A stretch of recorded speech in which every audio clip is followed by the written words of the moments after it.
Good afternoon students. আজকে দশম শ্রেণীর পাঠ্য বই সাহিত্য সঞ্চয়নের অন্তর্গত শ্রী পান্থের লেখা হারিয়ে যাওয়া কালিকলম নিয়ে আলোচনা করব। এই প্রবন্ধ আলোচনা করতে করতে আমি কিছু প্রশ্ন তুলে ধরব।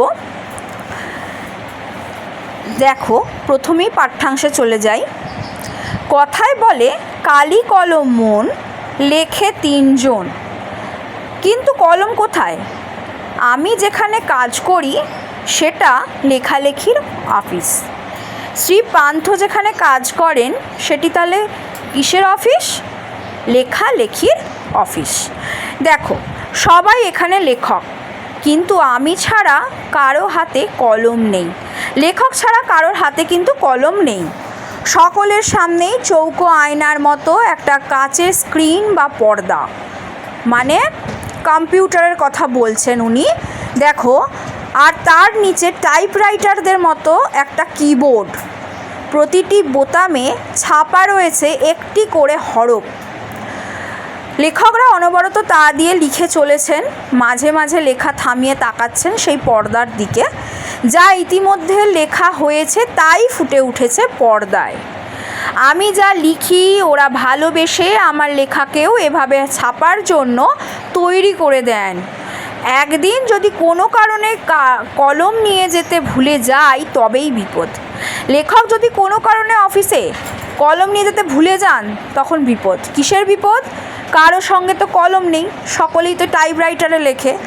তো সেক্ষেত্রে যদি বা কারো কাছে গলা শুকনো বা ভোঁতা মুখ একখানা জোটে, মানে গলা শুকনো ভোঁতা মুখের যদি একখানা কলম উনি পান, তাতে লিখে আবার সুখ নেই, বলছে তবে তাতে লিখে আমার সুখ নেই। লেখক বলছেন কথাগুলো যদি দেয় তবে তাতে লিখে আমার সুখ নেই, কথাটি কার? বলতে হবে লেখক শ্রী পান্থের। দায়সারাভাবে কোনো মতে সেদিনকার মতো কাজ সারতে হয়, দায়সারাভাবে কাজ সারতে হয়। অথচ আমাদের অফিস সবাই বলেন লেখালেখির অফিস। তাহলে অফিসটা ছিল লেখালেখির অফিস, লেখকের কারখানা। বাংলায় একটা কথা চালু ছিল, কালি নেই কলম নেই বলে আমি মুন্সি। দেখো, কালি বাংলায় একটা কথা চালু ছিল, এটা কিন্তু একটা প্রশ্ন, হ্যাঁ, দিয়ে দিল এমসিকিউতে। বাংলায় একটা কথা চালু ছিল, কথাটি কি? উত্তর কি এমসিকিউয়ে দিল? কালি নেই কলম নেই বলে আমি মুন্সি। আবার দিল কালি আছে কলম আছে বলে আমি মুন্সি। আবার দিয়ে দিল গোফেতে রাজপুত, কলমে কায়স্ত চিনি গোফেতে রাজপুত, এটা অপশানে দিয়ে দিল। আবার দিয়ে দিল কালি কলম মন লেখে তিনজন, এটা একটা অপশানে দিল। তাহলে উত্তর কোনটা হবে? উত্তর হবে কালি নেই কলম নেই বলে আমি মুন্সি। আমি দশম শ্রেণীর ছাত্রছাত্রীদের উদ্দেশ্যে বলছি, তারা যেন খুব খুঁটিয়ে টেক্সটটা পড়ে। আমি ধরে ধরে কিন্তু পড়িয়ে দিচ্ছি, মন দিয়ে তোমরা শুনবে। দেখো, শর্ট প্রশ্নেও কিন্তু 1 নম্বরে এই প্রশ্ন এসে থাকে, ঠিক আছে? যে বাংলায় একটা কথা চালু ছিল, কথাটি কি? উত্তর হবে কালি নেই কলম নেই বলে আমি মুন্সি। কালগুনে বুঝিবা আজ আমরাও তাই, কালগুনে বুঝিবা আজ আমরাও তাই। আমি গ্রামের ছেলে, এটা কে বলেছেন? লেখক শ্রী পান্থ। শ্রী পান্থ বলছেন আমি গ্রামের ছেলে। 50-60 বছর আগে আমার মতো যারা বাংলার অজপাড়া গায়ে জন্মেছেন তারা হয়তো বুঝবেন যে কলমের সঙ্গে আমাদের কি সম্পর্ক। যারা অজপাড়া গায়ে 50-60 বছর আগের কথা তিনি বলছেন, যারা বাংলার অজপাড়া গায়ে জন্মেছেন তারা হয়তো বুঝবেন যে কলমের মর্ম কী, কলমের সাথে লেখকের কি সম্পর্ক। আমরা কলম তৈরি করতাম রোগা বাঁশের কঞ্চি কেটে। ওনারা কি দিয়ে কলম তৈরি করতেন? রোগা বাঁশের কঞ্চি কেটে। মুশকিল হতো কলমের মুখটি চিরে দেওয়ার সময়। কলমের মুখটিকে যখন চিরে দেওয়া হতো তখন কিন্তু মুশকিল হতো। কিসের মুশকিল? যেহেতু রোগা বাঁশের কঞ্চি দিয়ে তৈরি করতো, মুখটা চিরে দেওয়ার সময় কিন্তু একটু অসুবিধে হতো। তো বড়রা শিখিয়ে দিয়েছিলেন কলম শুধু ছুঁচলো হলে চলবে না, কালি যাতে একসঙ্গে গড়িয়ে না পড়ে তার জন্য মুখটা চিরে দেওয়া চাই। মুখটা কেন চিরে দিতেন ওনারা? যাতে কালি গড়িয়ে না পড়ে। এটাও কিন্তু শর্ট প্রশ্নে আসে, ঠিক আছে? তবে কালি পড়বে ধীরে ধীরে চুইয়ে। কোথায় পড়বে? না, লেখার পাতে। লেখার পাত বলতে শৈশবে আমাদের ছিল কলা পাতা। প্রশ্ন আসবে লেখার পাত বলতে শৈশবে কী ছিল, উত্তর হবে কলা পাতা। ঠিক আছে, তাই কেটে কাগজের মতো সাইজ করে নিয়ে আমরা তাতে হোম টাস্ক করতাম। তাহলে লেখকরা ছোটোবেলায় কিসের ওপর হোম টাস্ক করতেন?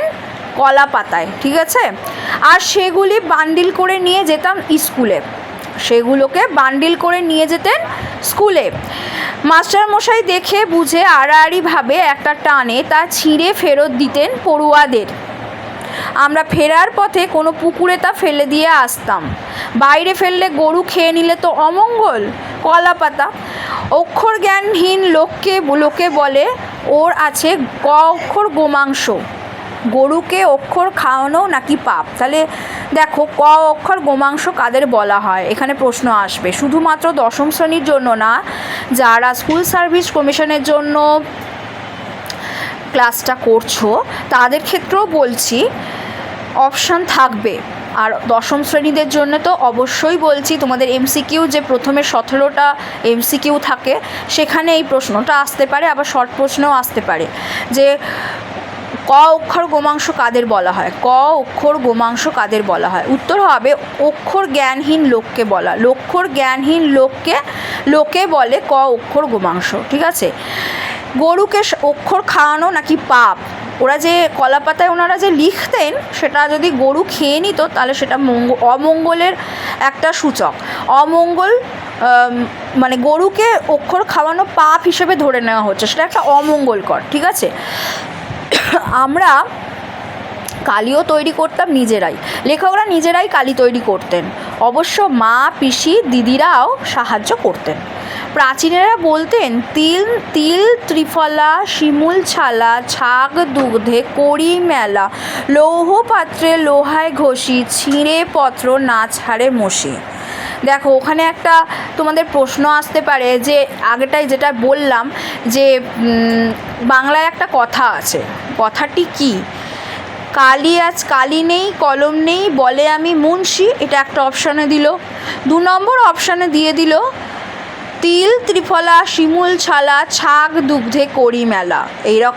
এটাও কিন্তু অপশানে, ওই কোয়েশ্চেনের অপশানে কিন্তু আসতে পারে। ঠিক আছে, এবার এইখানে প্রশ্ন আসতে পারে, দেখো প্রাচীনেরা কি বলতেন? তিল ত্রিফলা, শিমুল ছালা, ছাগ দুগ্ধে করি মেলা, লৌহ পাত্রে লোহায় ঘষি, ছিঁড়ে পত্র না ছাড়ে মসি। পত্র ছিঁড়ে যাবে কিন্তু মসি অর্থে কালি কিন্তু ছাড়বে না। ভালো কালি তৈরি করতে হলে এই ছিল তাদের ব্যবস্থাপত্র। আমরা এত কিছু আয়োজন কোথায় পাবো? আমাদের ছিল সহজ কালি তৈরির পদ্ধতি। কেমন পদ্ধতি? বাড়ির রান্না হতো কাঠের উনুনে। আমরা এত কিছু আয়োজন কোথায় পাবো? তাতে কড়াইয়ের তলায় বেশ কালি জমতো। বাড়ির রান্না কিসে হতো? কাঠের উনুনে। সেই কাঠের উনুনে রান্না হতো, সেই কড়াইয়ের তলায় কালি জমতো। লাউ পাতা দিয়ে তা ঘষে তুলে একটা পাথরের বাটিতে রাখা জলে তা গুলে নিতে হতো। ওই কালিটাকে তুলে ঘষা হতো। কি দিয়ে ঘষে তোলা হতো? লাউ পাতা দিয়ে। এটাও প্রশ্ন আসবে, হ্যাঁ, কি দিয়ে কালি ঘষা হতো? কোন পাতা দিয়ে? লাউ পাতা, কুমড়ো পাতা, নিম পাতা, আর দিয়ে দিল কোনোটিই নয়। উত্তর হবে লাউ পাতা। ঠিক আছে, পাথরের বাটিতে রাখা জলে তা গুলে নিতে হতো। আমাদের মধ্যে যারা ওস্তাদ তারা ওই কালো জলে হরিতকি ঘষত। যারা একটুখানি মানে এক্সপার্ট, যারা কালি তৈরি করার লেখকদের মধ্যে যারা ছোটোবেলায় ছিল তারা বলছে কালো জলে হরিতকি ঘষে নিত, তাহলে আরও কালিটা গাঢ় হতো। কখনো কখনো মাকে দিয়ে আতপ চাল ভেজে পুড়িয়ে তা বেটে ওতে মেশাতো। সব ভালো করে মেশানোর পর একটা খুন্তির গোড়ার দিকটা পুড়িয়ে লাল টকটক করে সেই জলে ছ্যাঁকা দেওয়া হতো। অল্প জল তো, তাই অনেক সময় টকবক করে ফুটতো। তারপর ন্যাকড়ায় ছেঁকে দোয়াতে ঢেলে কালি। দোয়াত মানে মাটির দোয়াত, বাঁশের কলম, মাটির দোয়াত, ঘরে তৈরি কালি আর কলাপাতা। এই ছিল লেখার সম্বল। তাহলে লেখার সম্বল বলতে কী ছিল? বাঁশের কলম ছিল, মাটির দোয়াত ছিল, ঘরে তৈরি কালি ছিল, আর যাতে লিখবে কলা পাতা ছিল। বলতে গেলে তাই নিয়ে আমাদের প্রথম লেখালেখি। কত বছর পরে সেই কলম যখন হাতছাড়া হওয়ার উপক্রম, তখন মনে কষ্ট হয় বই কি। ভাবি আচ্ছা, আমি যদি যীশু খ্রিস্টের আগে জন্মাতাম, যদি ভারতে জন্ম না হয়ে আমার জন্ম হতো প্রাচীন মিশরে, যদি উনি যীশুখ্রিস্ট হয়ে জন্মাতেন, যদি উনি প্রাচীন মিশরে জন্মাতেন, তাহলে উনি কি করতেন? দেখো, ভারতে জন্ম না হয়ে যদি আমার জন্ম হতো প্রাচীন মিশরে, আমি যদি বাঙালি না হয়ে হতাম প্রাচীন সুমেরিয়ান বা ফিনিশিয়ান, তবে হয়তো নীল নদীর তীর থেকে একটা নলখাগড়া ভেঙে নিয়ে আসতাম। দেখো, একটা কথা বলি, এখান থেকে কিন্তু তোমাদের প্রশ্ন আসে। নীল নদীর তীর থেকে নলখাগড়াকে ভেঙে নিয়ে আসতেন। যদি উনি প্রাচীন সুমেরিয়ান বা ফিনিশিয়ান হতেন, তাহলে নীল নদীর তীর থেকে নলখাগড়া। এবার দিয়ে দিল নীল নদীর তীর মানেই নলখাগড়া, ব্রোঞ্জের শলাকা, দিয়ে দিল হয়তো খাগের কলম, এই রকম অনেকগুলো অপশান দিয়ে দিল। উত্তর হবে কিন্তু নলখাগড়া। ঠিক আছে, সেটিকে ভোঁতা করে তুলি বানিয়ে লিখতাম, হয়তো ছুঁচালো করে কলম বানাতাম, হয়তো ফিনিশীয় আমি বন প্রান্ত থেকে কুড়িয়ে নিতাম একটা হার, সেই আমার কলম। এমনকি আমি যদি রোম সাম্রাজ্যের অধীশ্বর হতাম, আমি যদি হতাম স্বয়ং জুলিয়াস সিজার, তাহলেও আমার শ্রেষ্ঠ কারিগররা বড়জোর একটা ব্রোঞ্জের শলাকা, যার পোশাকি নাম হলো স্টাইলাস। তাহলে দেখো, ব্রোঞ্জের শলাকার পোশাকি নাম কি? স্টাইলাস। তুলে দিত আমার হাতে, তার বেশি কিছু নয়। সিজার যে কলমটি দিয়ে কাসকাকে আঘাত করেছিলেন, সেটি কিন্তু এই স্টাইলাস বা ব্রোঞ্জের ধারালো শলাকা। তোমাদের এই প্রশ্নটা তো খুবই ইম্পর্টেন্ট। এই দুটো প্রশ্ন পরপর, যে ব্রোঞ্জের শলাকার পোশাকি নাম কি? স্টাইলাস, উত্তর। আর একটা প্রশ্ন শর্ট প্রশ্নে কিন্তু আসে 1 নম্বরে, যে সিজার যে কলমটা দিয়ে কাসকাকে আঘাত করেছিল সেটার নাম কি? সেটাও হলো স্টাইলাস। ঠিক আছে, আর একটা আসে, স্টাইলাসের আর এক নাম কি? ব্রোঞ্জের শলাকা। ঠিক আছে, ব্রোঞ্জের ধারালো শলাকা। কলম সেদিন খুনিও হতে পারে বই কি? দেখো, 3 নম্বরের প্রশ্ন কিন্তু দশম শ্রেণীর ছাত্রছাত্রীরা তোমাদের উদ্দেশ্যে বলছি। কলম সেদিন খুনিও হতে পারতো বই কি? প্রসঙ্গ উল্লেখ করে তাৎপর্য বিশ্লেষণ করো বা ব্যাখ্যা করে বুঝিয়ে দাও, এরকম আসবে। কলম সেদিন কার কথা বলা হয়েছে, এমনও আসতে পারে। কে কথাটি বলেছেন, এমন আসতে পারে। ঠিক আছে, চীনারা অবশ্য চিরকালই লিখে আসছে তুলিতে। চীনারা চিরকালই তুলিতে লিখে আসছে। চীনারা কিসে লিখে আসছে চিরকাল? তুলিতে। তাদের বাদ দিলে এই সেদিন পর্যন্ত বিশ্বের জ্ঞানাঞ্জন শলাকা ছিল সর্বার্থেই শলাকা, তা বাঁশের হোক, নলখাগড়ার হোক, পাখির পালক আর ব্রোঞ্জেরই হোক। এখন স্কুলের ছেলে মেয়ের তহবিলেও হয়তো দেখা যায় রকমারি কলম। হয়তো গ্রামাঞ্চলেও আজ বাঁশের কঞ্চির কলম আর খুঁজে পাওয়া যাবে না। তাহলে বাঁশের কঞ্চির কলম গ্রামাঞ্চলে আর নেই। খাগের কলম দেখা যায় একমাত্র সরস্বতী পুজোর সময়। তাহলে এরকম প্রশ্ন ঘুরিয়ে আসতে পারে, খাগের কলম দেখা যায় কখন? উত্তর হবে সরস্বতী পুজোর সময়। সরস্বতী পুজোর সময় কোন কলম দেখা যায়? উত্তর হবে খাগের কলম। ঠিক আছে, কাচের দোয়াতে কালির বদলে দুধ থাকে। কাচের দোয়াতে কালির বদলে দুধ থাকে। ফাউন্টেন পেন বা বল পেনের বদলে খাগের কলম। পালকের কলমও আর চোখে পড়ে না। তার ইংরেজি নাম হলো, পালকের কলমের ইংরেজি নাম কি? কুইল। লর্ড কার্জন বাঙালি সাংবাদিকদের গরম গরম ইংরেজি দেখে তাদের বলতেন বাবু কুইল ড্রাইভার্স। এখান থেকে প্রশ্ন আসবে যে পালকের কলমের ইংরেজি নাম কি? উত্তর হবে কুইল। কে বাবু কুইল ড্রাইভার্স বলতেন? কেন বলতেন? লর্ড কার্জন বলতেন বাবু কুইল ড্রাইভার্স। কাদের বলতেন? বাঙালি সাংবাদিকদের বলতেন। কেন বলতেন? কাদের বলতেন? বাঙালি সাংবাদিকদের। আর কেন বলতেন বললে? বাঙালি সাংবাদিকদের গরম গরম ইংরেজি দেখে বলতেন বাবু কুইল ড্রাইভার্স। ঠিক আছে, এখন পালকের কলম দেখতে হলে পুরনো দিনের তৈলচিত্র কিংবা ফটোগ্রাফ ছাড়া গতি নেই। প্রত্যেকটা লাইনে প্রশ্ন। পালকের কলম দেখতে হলে কোথায় দেখতে পাওয়া যায়? এখন বর্তমানে তৈলচিত্র, পুরনো দিনের তৈলচিত্র কিংবা ফটোগ্রাফ। উইলিয়াম জোন্স কিংবা কেরি সাহেবের সমুন্সী ছবিতে দেখা যায় সামনে তাদের দোয়াতে গোজা পালকের কলম। তাহলে দেখো, দোয়াতে গোজা পালকের কলম থাকে। এই পালক কেটে কলম তৈরির জন্য সাহেবরা ছোট্ট একটা যন্ত্রও বের করেছিলেন। যন্ত্রটা এক ধরনের পেন্সিল শার্পনারের মতো, তাতেও রয়েছে ধারালো ব্লেড। পালক ঢুকিয়ে চাপ দিলেই ব্যাস তৈরি হয়ে গেল কলম। বুঝতে পেরেছ? যন্ত্রটা ছিল পেন্সিল শার্পনারের মতো, যাতে ছিল ধারালো ব্লেড। পালক ঢুকিয়ে চাপ দিলেই কিন্তু কলম তৈরি হয়ে যেত। পালকের কলম তো দূরস্থান। দোয়াত কলমই বা আজ কোথায়?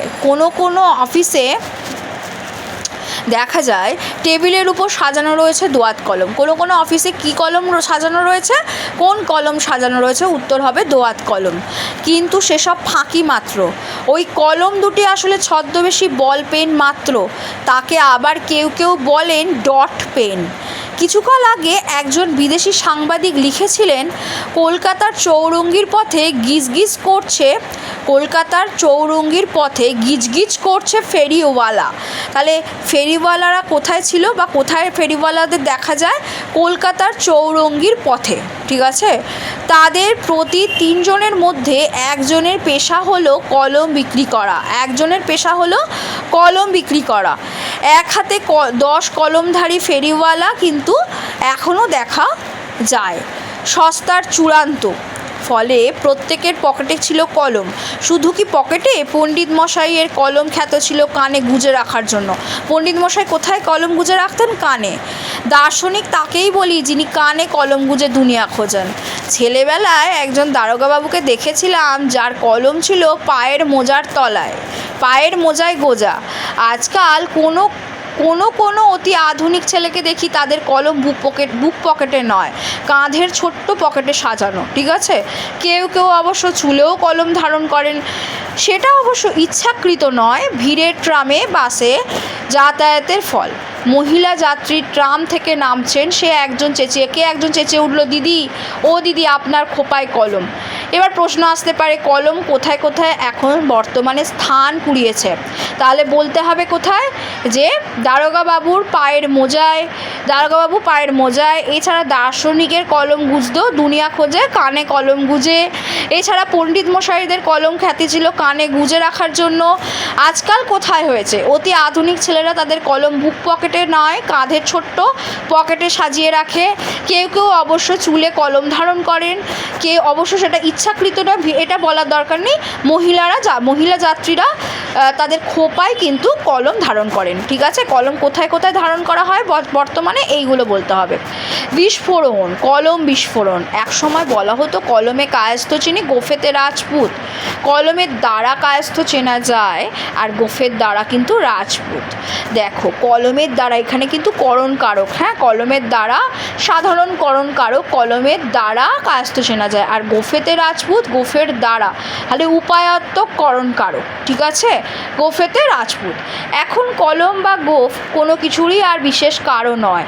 কালির অক্ষর নাইকো পেটে চণ্ডী পড়েন কালীঘাটে। যদি বলে বাংলায় একটি কথা আছে, কথাটি কি? দিয়ে দিল কলমে কায়স্থ চিনি, গোফেতে রাজপুত। 2 নম্বর, কালির অক্ষর নাইকো পেটে চণ্ডী পড়েন কালীঘাটে। দিয়ে দিল কালি নেই কলম নেই বলে আমি মুন্সি। আর দিয়ে দিল কালি কলম মন লেখে 3 জন। উত্তর কোনটা হবে? সকলেই জানো, কালি নেই কলম নেই বলে আমি মুন্সি, ঠিক আছে।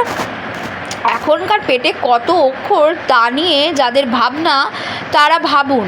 আমরা শুধু জানি দেশে সবাই স্বাক্ষর না হলেও কলম এখন সর্বজনীন। দেখো, দেশে সবাই যদি শিক্ষিত নাও হয়, স্বাক্ষর যদি নাও হয়, কলম কিন্তু সব জায়গায় পৌঁছে গেছে। সত্যি বলতে কি, কলম এখন এতই সস্তা এবং এতই সর্বভোগ্য হয়ে গেছে যে পকেটমাররাও এখন তার কলম নিয়ে হাত সাফাইয়ের খেলা দেখায় না। পকেটমাররাও কিন্তু কলম চুরি করে না। কলম তাদের কাছে আজ অস্পৃশ্য হয়ে গেছে। পণ্ডিতরা বলেন কলমের দুনিয়ায় যা সত্যিকারের বিপ্লব ঘটায় তা হচ্ছে ফাউন্টেন পেন। পণ্ডিতরা কি বলেন? কলমের দুনিয়ায় কে বিপ্লব ঘটিয়েছে? Fountain pen. এটা প্রশ্ন। এককালে বাংলায় তাকে বলা হতো ঝর্ণা কলম। বাংলায় তাকে কি বলা হতো? ঝর্ণা কলম। নামটা রবীন্দ্রনাথ ঠাকুরেরই দেওয়া। ঝর্ণা কলম নামটা কে দিয়েছিলেন? রবীন্দ্রনাথ ঠাকুর, ঠিক আছে। দেখো, একদিন অফুরন্ত এই কালির ফোয়ারা যিনি খুলে দিয়েছিলেন তার নাম হলো লুইস অ্যাডসন ওয়াটারম্যান। এই লুইস অ্যাডসন ওয়াটারম্যান ছিলেন যিনি কালির ফোয়ারা খুলে দিয়েছিলেন। উনি দেখো কি আবিষ্কার করেছিলেন, তিনি কিন্তু ফাউন্টেন পেনের আবিষ্কর্তা, ঠিক আছে। সেকালের আরও অনেক ব্যবসায়ীর মতো তিনি দোয়াত কলম নিয়ে কাজে বের হতেন। একবার গিয়েছেন আর একজন ব্যবসায়ীর সঙ্গে চুক্তিপত্র সই করতে। মানে একবার উনি গেছেন এক ব্যবসায়ীর সাথে চুক্তিপত্র সই করতে। দলিলে কিছুটা লেখা হয়েছে। এমন সময় হঠাৎ কি হলো, দোয়াত হঠাৎ উপুর হয়ে পড়ে গেল কাগজে। দোয়াতে হাতে কালি ছিল, দোয়াত কালি, সেটাও কাগজে পড়ে যাওয়ায় সম্পূর্ণ কালি নষ্ট হয়ে গেল, কাগজপত্র নষ্ট। আবার তিনি ছুটলেন কালির সন্ধানে। ফিরে এসে শোনেন যে ইতিমধ্যে আর এক তৎপর ব্যবসায়ী সই সাবুত সাঙ্গ করে চুক্তিপত্র পাকা করে চলে গেছেন। বিমর্ষ হয়ে পড়েন তখন ওয়াটারম্যান, লুইস অ্যাডসন ওয়াটারম্যান। ইনি বিমর্ষ হয়ে পড়েন, মনে মনে প্রতিজ্ঞা করেন যে আর নয়, এর একটা বিহিত তাকে করতেই হবে। কি বিহিত? ফাউন্টেন পেনের জন্ম নিল ফাউন্টেন পেন। তাহলে যদি প্রশ্ন আসে যে ফাউন্টেন পেনের আবিষ্কর্তাকে, উত্তর হবে লুইস অ্যাডসন ওয়াটারম্যান। আচ্ছা, এটাও আসবে তোমাদের 3 নম্বরে, যে 3 নম্বর বা 5 নম্বরে একটু বড় করে, 3এই আসবে বেশিরভাগ। জন্ম নিল ফাউন্টেন পেন, কিভাবে ফাউন্টেন পেনের জন্ম হলো সেই বৃত্তান্ত লেখো। ঠিক আছে, আমার মনে পড়ে প্রথম ফাউন্টেন কেনার কথা। দ্বিতীয় বিশ্বযুদ্ধের বেশ কয়েক বছর পরের ঘটনা। কলকাতার কলেজ স্ট্রিটের একটা নামি দোকানে গিয়েছি একটা ফাউন্টেন পেন কিনবো বলে।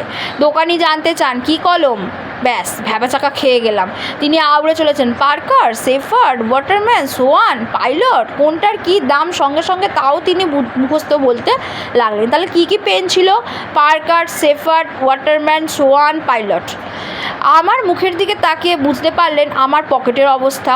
তবে হ্যাঁ, সস্তার একটা পাইলট নিয়ে যাও, জাপানি কলম। পাইলটটা ছিল জাপানি কলম, কিন্তু দারুণ। বলেই মুখ থেকে খাপটা সরিয়ে বাঁ হাত ধাঁ করে কলমটা ছুঁড়ে দিলেন টেবিলের একপাশে দাঁড় করানো একটা কাঠের বোর্ডের ওপর। সার্কাসে খেলোয়াড় যেমন একজন জ্যান্ত মানুষকে বোর্ডের গায়ে দাঁড় করিয়ে ধারালো ছুরি দিয়ে দেয়, তার দিকে ভঙ্গিটি ঠিক সেই রকম। সার্কাসের খেলায় লোকটি শেষ পর্যন্ত অক্ষত থাকে। আমাকে অবাক করে তিনি কলমটি বোর্ড থেকে খুলে নিয়ে দেখালেন। এই দেখো, নিব ঠিক আছে। তাহলে এটা কলমের জাদু দেখালেন। কে দেখালেন? ওই দোকানি। যে কলমকে এইভাবে ছুঁড়ে দিলেও কাঠের বোর্ডে লাগলেও কিন্তু নিবটা ঠিকই আছে, এতই মজবুত। 2-1 ছত্র লিখে দেখিয়ে দিলেন। আমি সেদিন সেই জাদু পাইলট নিয়ে ঘরে ফিরলাম। পরে নামি দামি আরও নানা নামের নানা জাতের ফাউন্টেন পেন হাতে এসেছে, কিন্তু অনেক দিন পর্যন্ত বাঁচিয়ে রেখেছিলাম সেই জাপানি পাইলটকে। ফাউন্টেন পেনের এক বিপদ, তা লেখককে নেশাগ্রস্ত করে। অবশ্য যদি পয়সাওয়ালা লেখক হন। বিখ্যাত লেখক শৈলজানন্দ একবার আমাকে দেখিয়েছিলেন যে তার ফাউন্টেন পেনের সংগ্রহ 2 তো হবেই। পার্কারই ছিল বেশ কয়েক রকম। শৈলজানন্দ বলেছিলেন, এই নেশা পেয়েছি আমি শরৎদার কাছ থেকে। হ্যাঁ, শরৎচন্দ্র চট্টোপাধ্যায়, তারও তো ছিল ফাউন্টেন পেনের নেশা। এবার দেখো, এইখানে প্রশ্ন আসতে পারে যে ফাউন্টেন পেনের সংগ্রহ যে দেখিয়েছিলেন, বা 2 কত ফাউন্টেন পেনের সংগ্রহ ছিল শৈলজানন্দের কাছে? 2 বা 2 ডজন, যেমন থাকবে অপশানে। আর কোন পেনটাই বেশ রকম ছিল লিখতে হবে। কোন পার্কারই ছিল বেশ কয়েক রকম। কত রকমের? অনেক রকমের কোন পেন ছিল? পার্কার ছিল। আচ্ছা, শৈলজানন্দ এইটা আসতে পারে যে এই নেশা পেয়েছি আমি শরৎদার কাছ থেকে। কার উক্তি? শৈলজানন্দ মুখোপাধ্যায়। ঠিক আছে, হ্যাঁ, শরৎচন্দ্র চট্টোপাধ্যায় এটা বলেছিলেন। শৈলজানন্দ মুখোপাধ্যায় কার সম্পর্কে? শরৎচন্দ্র চট্টোপাধ্যায় সম্পর্কে। আর যদি বলে তাঁরও ছিল ফাউন্টেন পেনের নেশা, কার কথা বলা হয়েছে? শরৎচন্দ্র চট্টোপাধ্যায়। উত্তর হবে শরৎচন্দ্র চট্টোপাধ্যায়ের কথা বলা হয়েছে। ঠিক আছে, দেখো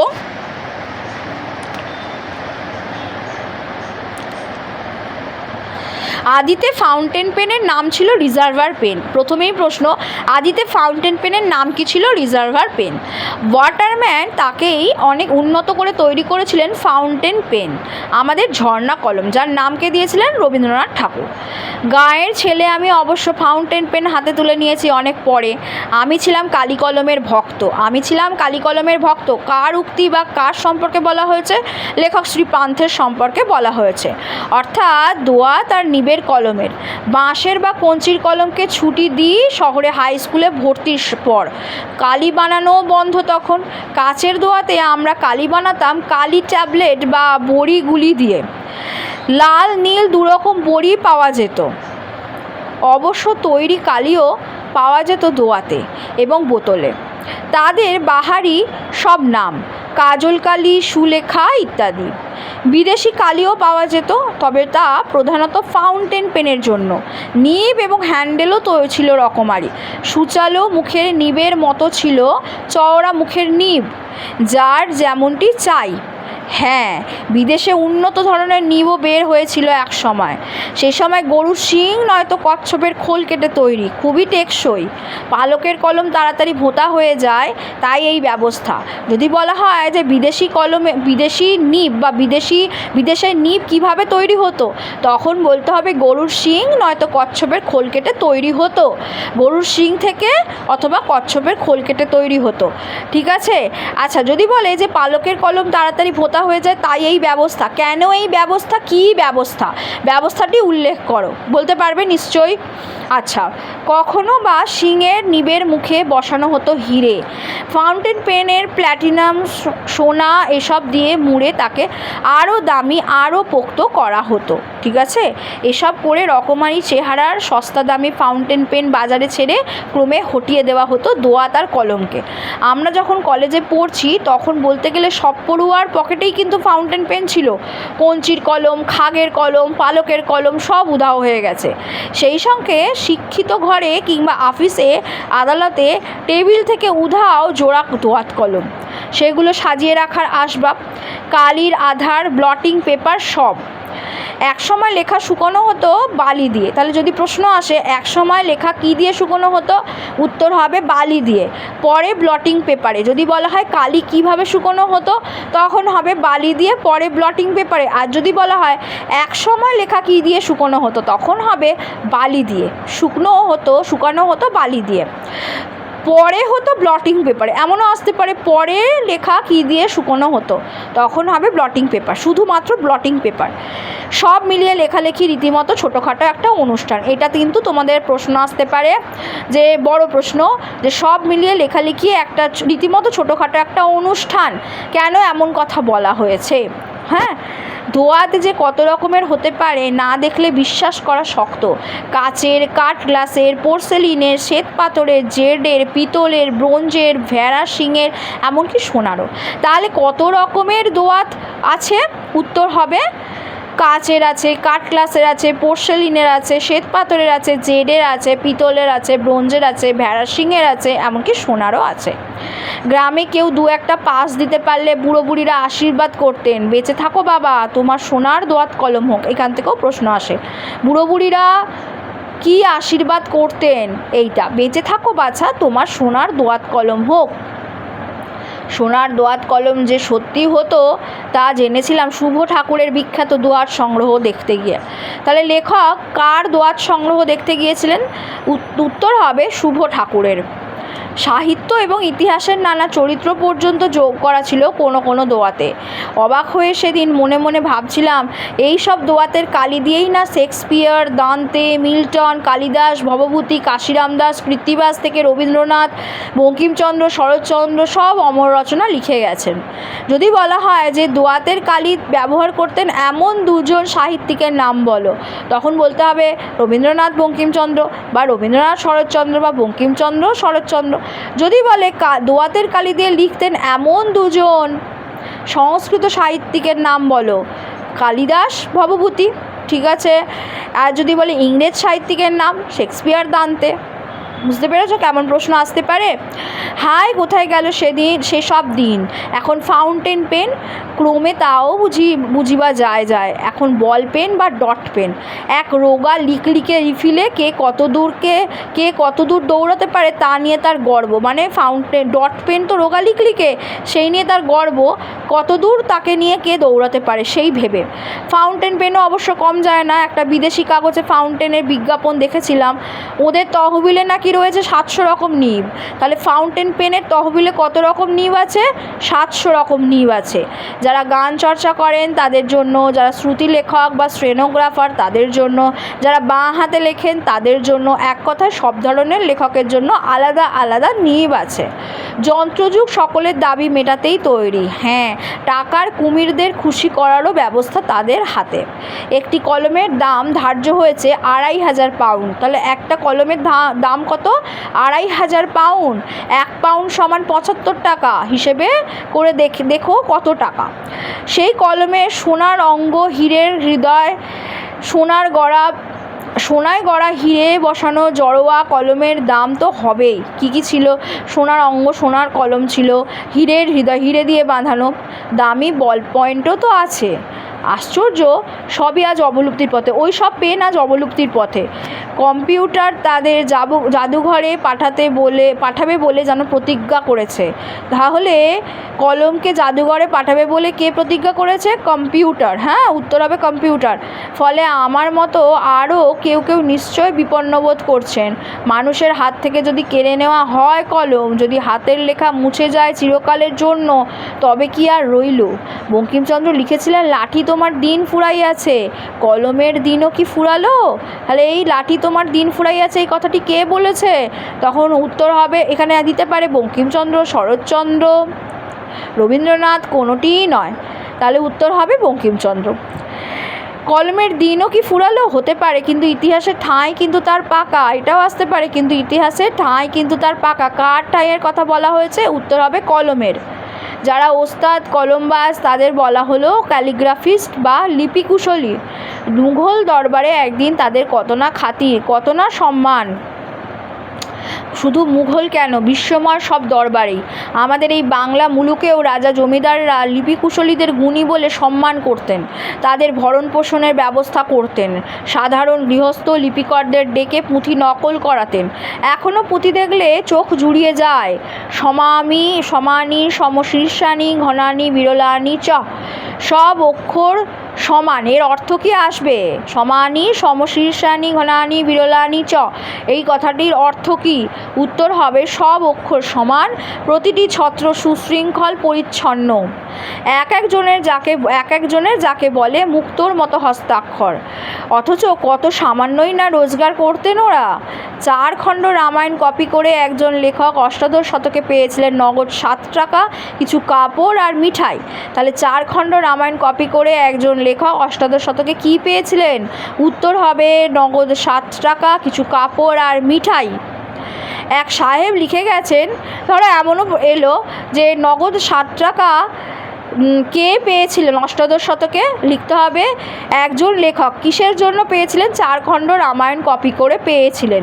4 খণ্ড রামায়ণ কপি করে নগদ 7 টাকা, কিছু কাপড় ও মিঠাই কোন শতকে একজন লেখক পেয়েছিলেন? উত্তর হবে অষ্টাদশ শতকে। ঠিক আছে, এটাও প্রশ্ন।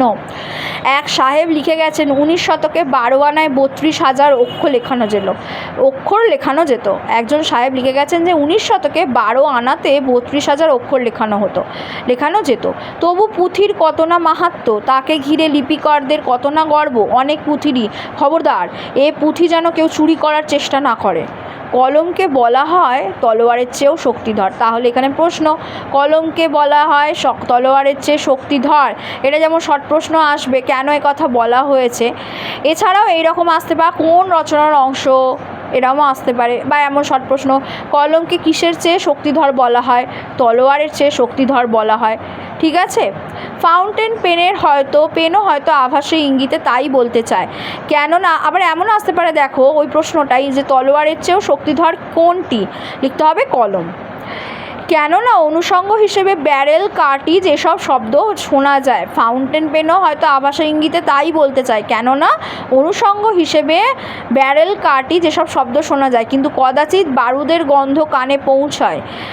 অন্যদিকে ইতিহাসে কিন্তু অনেক পালকের কলমধারীকে সত্যই কখনো কখনো তলোয়ার হাতে লড়াই করতে হয়েছে ক্রূর কিংবা মিথ্যাচারী প্রতিপক্ষের সঙ্গে। দেখো এখানটা কি বলছেন লেখক, বলছে যে কলমকে বলা হয় তলোয়ারের চেয়ে শক্তিধর। তো ফাউন্টেন পেনও কিন্তু পিছিয়ে নেই, সে আবার বলছে সেও শক্তিধর। কারণ ব্যারেল, কাটি যে শব্দগুলো তাকে দিয়েই লেখা সব বেরোচ্ছে, এই সমস্ত শব্দ ব্যারেল, কাটিজ। ঠিক আছে, কিন্তু কদাচিৎ বারুদের গন্ধ কানে পৌঁছয়। অন্যদিকে ইতিহাসে কিন্তু অনেক পালকের কলমধারী সত্যই কিন্তু কখনো কখনো তলোয়ার হতে লড়াই করতে হয়েছে ক্রূর কিংবা মিথ্যেবাদী প্রতিপক্ষের সঙ্গে এই পালকের কলম দিয়ে লেখা কিন্তু খুব শক্ত। হ্যাঁ, পালকের কলম দিয়ে কালি নিয়ে তারপর লিখতে হতো। এখনকার মতো কিন্তু সেই কলম ছিল না। কলকাতার ইতিহাসেও এই ধরনের ডুয়েল বা দ্বৈরথের কাহিনী রয়েছে। সুতরাং যখন দেখি এত পরিবর্তনের মধ্যেও কেউ কলম আঁকড়ে পড়ে আছেন তখন বেশ ভাবতে ভালো লাগে আমাদের কালের অধিকাংশ লেখকই এখনও কলমে লেখেন। লেখকের কী ভাবতে ভালো লাগে যে উত্তর হবে ওনার কালের সমস্ত অধিকাংশ লেখকই এখনও কলমে লেখেন। এইটা ভাবতেই ওনার ভালো লাগে। অনেক ধরে টাইপরাইটারে লিখে গেছেন মাত্র একজন, তিনি অন্নদা শঙ্কর রায়। এই প্রশ্নটা তো আসবে। অনেক ধরে টাইপরাইটারে কে লিখে গেছেন? উত্তর হবে অন্নদা শঙ্কর রায়। যা গত বছর ধরে কবি সুভাষ মুখোপাধ্যায়ও টাইপরাইটার ধরেছেন। অন্যরা প্রায় সবাই লিখছেন কলমে, অবশ্য ফাউন্টেন পেন কিংবা বল পেনে। সম্ভবত শেষ পর্যন্ত নিবের কলমের মান মর্যাদা বাঁচিয়ে রেখেছিলেন একমাত্র সত্যজিৎ রায়। তাহলে যদি প্রশ্ন আসে যে নিবের কলমের মান মর্যাদা বাঁচিয়ে রেখেছিলেন কে, উত্তর হবে সত্যজিৎ রায়।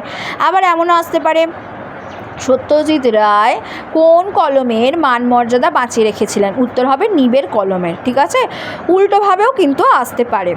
তার অনেক সুস্থ সুন্দর নেশার একটি ছিল লিপিশিল্প।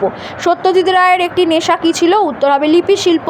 তার হাতের লেখার কুশলতার সঙ্গে অন্যান্য শিল্পকর্মের সম্পর্ক থাকা খুবই সম্ভব। কে না জানেন রবীন্দ্রনাথ বেশি বয়সে যে চিত্রশিল্পী হিসেবে বিশ্বময় সম্মানিত হয়েছিলেন তার সূচনা কিন্তু হাতে লেখা পাণ্ডুলিপির পাতায়।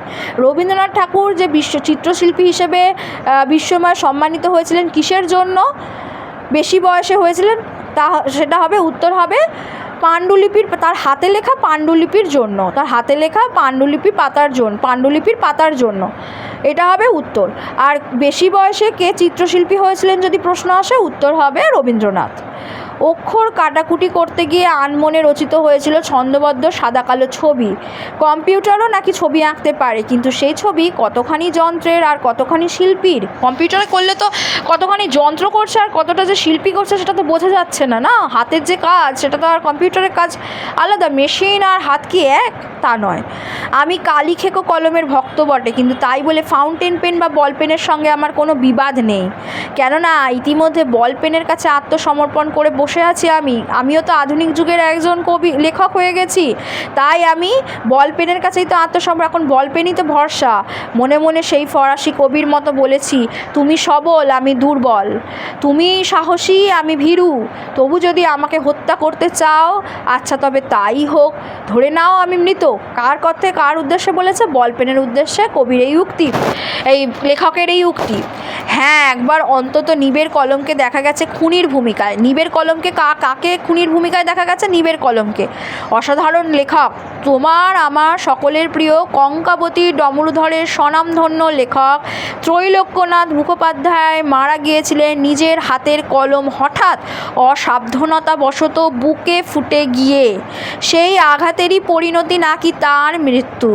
এখান থেকে পুরো লাস্টের এই শেষের যে প্যারাগ্রাফটা, এখান থেকে অনেক প্রশ্ন আসবে। যেমন দেখো, খুনির ভূমিকায় কোন কলমকে দেখা গেছে? 1 নম্বর প্রশ্ন, উত্তর হবে নিবের কলমকে। ঘুরিয়ে আসতে পারে যে নিবের কলমকে কিসের ভূমিকায় দেখা গেছে? উত্তর হবে খুনির ভূমিকায়। 2 নম্বর প্রশ্ন।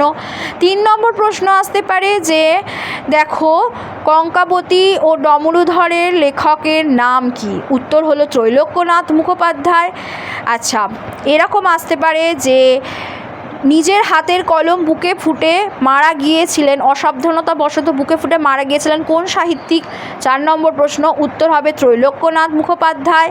আচ্ছা, 5 নম্বর প্রশ্ন, নিবের কলম বুকে কীভাবে মুখোপাধ্যায়ের সাহিত্যিক ত্রৈলোক্যনাথ মুখোপাধ্যায়ের মৃত্যু হয়েছিল? উত্তর হবে নিজের হাতের কলম হঠাৎ অসাবধানতাবশত বুকে ফুটে গিয়ে ওনার মৃত্যু হয়েছিল। হয়ে গেল 5 নম্বর প্রশ্ন। নম্বর প্রশ্ন হচ্ছে দেখো, সেই আঘাতেরই পরিণতি নাকি তার মৃত্যু কোটেশনের মধ্যে কার কথা এখানে বলা হয়েছে? উত্তর হবে সাহিত্যিক ত্রৈলোক্যনাথ মুখোপাধ্যায়ের কথা বলা হয়েছে। আবার হয়তো 7 নম্বরের প্রশ্ন, সেই আঘাতেরই পরিণতি নাকি মৃত্যু কার কথা বলা হয়েছে, কিভাবে তার মৃত্যু হয়েছিল বুঝিয়ে বলো। ঠিক আছে, এই 7টা প্রশ্ন কিন্তু এই প্যারাগ্রাফ থেকে আসতে পারে। এমসিকিউগুলো আমি বলে দিলাম, ওইগুলোই শর্ট প্রশ্নে আসবে। আর বড় প্রশ্ন কীরকম আসতে পারে আমি বলে দিলাম। 3 নম্বরের সেই আঘাতেরই পরিণতি নাকি মৃত্যু, এটা 3 নম্বরে আসতে পারে। দশম শ্রেণীর ছাত্রছাত্রীদের উদ্দেশ্যে বলছি, বাকিরা বুঝতে নিশ্চয়ই পারছো কেমন প্রশ্ন আসতে পারে এসএলএসটিতে। শ্রীপান্থ সম্পর্কে এসব কিছু জেনে নিই। দেখো, 1932 সালে শ্রীপান্থের জন্ম, 2004-এ উনি মারা যান। লেখাপড়া ময়মনসিংহ জেলা আর কলকাতাতে। প্রকৃত নাম ওনার ছিল নিখিল সরকার। তোমরা সকলে নিশ্চয়ই সাহিত্যিকদের ছদ্মনাম জানো, একটু আধটু নিশ্চয়ই জানো। যারা স্কুল সার্ভিসের জন্য পড়ছো তারা নিশ্চয়ই জানো। আর দশম শ্রেণীর জন্য আমি বলছি, এখানে দেখো নাম দেওয়া আছে। শ্রীপান্থের প্রকৃত নাম কি? নিখিল সরকার। তার শ্রীপান্থ ছিল তার ছদ্মনাম। ঠিক আছে, এরকম প্রশ্ন তোমাদের আসতে পারে যে নিখিল সরকারের ছদ্মনাম কি? শ্রীপান্থ, বা শ্রীপান্থের প্রকৃত নাম কি? উত্তর হবে নিখিল সরকার। তরুণ বয়স থেকে সাংবাদিকতার সঙ্গে তিনি যুক্ত ছিলেন। চাকরি করেছেন আনন্দবাজার পত্রিকার সম্পাদকীয় বিভাগে। সাংবাদিকতার পাশাপাশি দীর্ঘদিন গভীর গবেষণা করেছেন। তার গবেষণার বিষয় সামাজিক ইতিহাস, বিশেষত কলকাতার সমাজ ও সংস্কৃতি। দেবদাসী, ঠগী, হারেম ইত্যাদি বইয়ের সঙ্গে উল্লেখযোগ্য কলকাতা বিষয়ক বইগুলো হলো আজব নগরী, শ্রীপান্থের কলকাতা, যখন ছাপাখানা এলো, মোহন্ত এলোকেশী সংবাদ, কেয়াবত মেয়ে, মেটিয়া বুরুজের নবাব, বটতলা কলকাতা, এইগুলো। বাংলা মুলুকে প্রথম ধাতব হরফে বা ছাপা বই হ্যাল হেডের গ্রামার অব দ্য বেঙ্গল ল্যাঙ্গুয়েজের সাম্প্রতিক একটি সংস্করণের দীর্ঘ ভূমিকা তিনি লিখেছেন। তাহলে দেখো, এখান থেকে প্রশ্ন আসতেই পারে যে স্কুল সার্ভিসের জন্য আমি এসএলএসটিদের জন্য বলছি, grammar of the Bengal language কার লেখা? আসতে পারে বইটা কার লেখা? হ্যাল হেডের লেখা। আর এখানে আসতে পারে, দেখো, আর আসতে পারে যে তিনি যে বইয়ের দীর্ঘ ভূমিকার যে একটি সংস্করণের ভূমিকা লিখেছিলেন, কার লেখা বই? কি বইটার নাম? বইয়ের নাম হচ্ছে হ্যাল হেডের লেখা grammar of the Bengal language. ঠিক আছে, আচ্ছা, এবার আসতে পারে, দেখো, দেবদাসী কার লেখা, বা ঠগী কার লেখা, বা হারেম কার লেখা, আজব নগরী কার লেখা, শ্রীপান্থের কলকাতা দিয়েই দিচ্ছে, কেয়াবত মেয়ে কার লেখা, মেটিয়া বুরুজের নবাব কার লেখা, বটতলা কার লেখা, কলকাতা। এইগুলো কিন্তু মনে রাখবে তোমরা। যখন ছাপাখানা এলো, মোহন্ত এলোকেশী সংবাদ কার রচনা, এরকম কিন্তু আসতে পারে প্রশ্ন। হ্যাঁ, এরকম আসবেও, এসেও থাকে। আর একটা কথা দশম শ্রেণীদের জন্য বলে রাখি, এনার লেখা 2টো বই অন্তত তোমরা মনে রাখবে, আজব নগরী, দেবদাসী, ঠগী, হারেম, এগুলো মনে রাখবে। হ্যাঁ, আজব নগরী মনে রাখতে পারো, কেয়াবত মেয়ে মনে রাখতে পারো, যেগুলো ছোট ছোট, এইরকম ছোট ছোট কয়েকটা বইয়ের নাম তোমরা শ্রীপান্থের মনে রাখবে। এই গেল আজকের হারিয়ে যাওয়া কালি কলমের আলোচনা। পরের ক্লাসে থাকবে হারিয়ে যাওয়া কালি কলম থেকে প্রশ্নোত্তর পর্ব, সম্পূর্ণ প্রবন্ধের ওপর প্রশ্নোত্তর পর্ব। ঠিক আছে, আমি পরের ক্লাসে প্রশ্নোত্তর পর্ব আলোচনা করব। আজকে এই পর্যন্তই। Thank you.